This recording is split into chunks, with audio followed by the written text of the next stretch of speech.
All right, guys, so we are back again. So with another lovely, lovely video to help people get more views and just to build a bigger brand and base on social media. So today we're going to be talking about how to actually get a ton of more followers and actually how to really build your base, because I've been getting a lot of questions on that, and that's what people really want. They want to start seeing, how to build a real following, because behind that you start getting more likes and you start getting actual retention.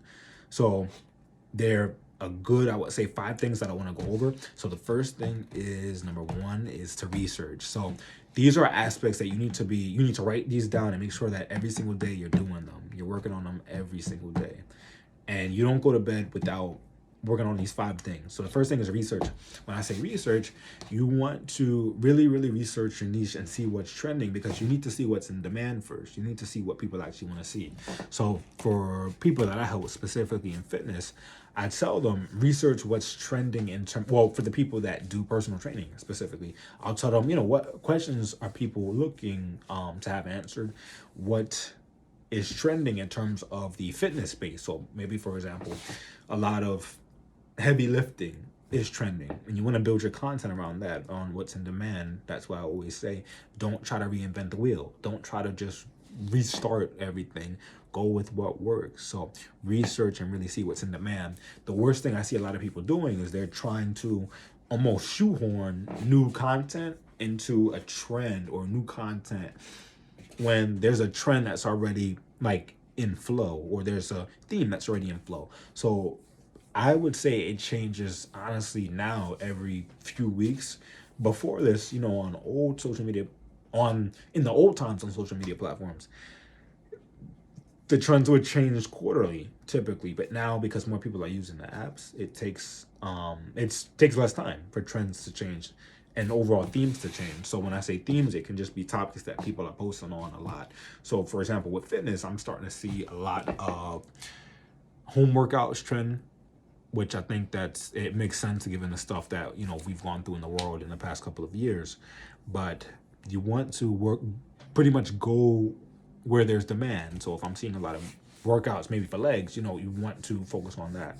So that's why it's really important to do the research. I think that people get social media wrong, and somebody had a pie chart on it, and it resonated with what I teach, which is that a big percent, I would say almost 80%, is research and planning, and a small percent is actually just posting.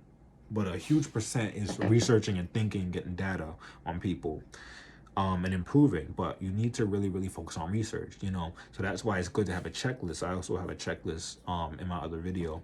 But you have a checklist so you can spend a lot more of your mental energy focusing on improving and getting data and truly just improving.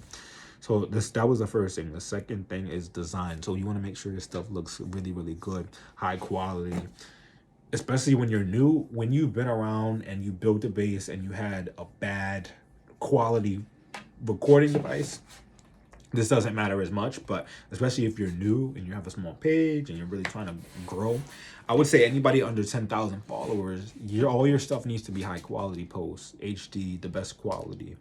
So your design needs to be perfect. You need to have really, really great quality stuff, HD pictures. Even if you give it ice, everything needs to be in high definition, or the highest definition you can get it in. And the good part is, like I said, we have tech that is affordable and that can do that. I don't advise people getting cameras that are worth thousands of dollars off the bat, because sometimes you don't know if you're going to be posting long term. So it's best to work with what you have, but just make sure that you have, really, really good quality work. So the third thing is captions. So this matters because captions can help to pretty much describe what the post is about. People subconsciously even do it. I notice I even do it almost subconsciously. We'll look at the caption before even letting a video play. And the captions are really good to describe what the video is about in a short summary, but without giving too much away. So for example, even if it's comedy, you can kind of describe what's going to happen, but you don't want to pretty much give a full narration. But you want to give a hint to what the video is about, because that is what is going to stop people from scrolling and see if they want to continue watching. So treat your caption almost as like a trailer. With a movie trailer, they don't describe the whole movie, but they give you, I guess, an inkling to see what the film is about, so you can decide if you want to see it or not. So treat captions and even the visual captions, like the titles that I put in the video, I make all of those like a movie trailer, you know, where it doesn't give it away, but it pretty much will filter out people who are interested versus who aren't interested. So that was number 3.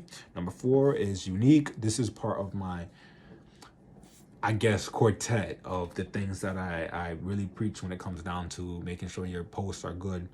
But when I say unique, you know, make sure that there's an edge to it that makes it stand out, not just visually, because that's where hooks come in, but unique as in it's done in a different way. So even if you repurpose content that somebody else taught, don't do it the exact same way. So if somebody made a video talking about a certain topic, repurposing it would mean maybe you talked about the same thing, but you did it in the form of a poster or a flyer. You did it in a different form. Maybe you did it in the form of a live. So you want to be unique. You want to make sure that you're giving good quality content, but you're changing it up every time and you're making it stand out.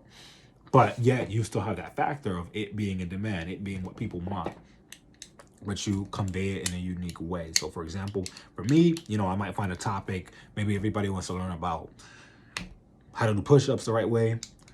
And the way I can make it unique is I can teach in a new way. So I can say, you like I said, you keep the topic the same, but you change the way that it's conveyed. So if everybody's maybe posting reels on it, maybe I'll post a single post or I'll make an infographic. So you want to, like I said, keep the same core concepts, see what people want, but do it in a way that's different, that goes against the grain, because people, like I said, they still want the certain content, but they want it in unique ways. So that was number 4. And number 5 is one of my favorites that I've been working on a lot. And this is more in relation to the entertainment side, but however, this can relate to anything that you post because it can get it shared, but that is relatability. So you want your stuff to be relatable.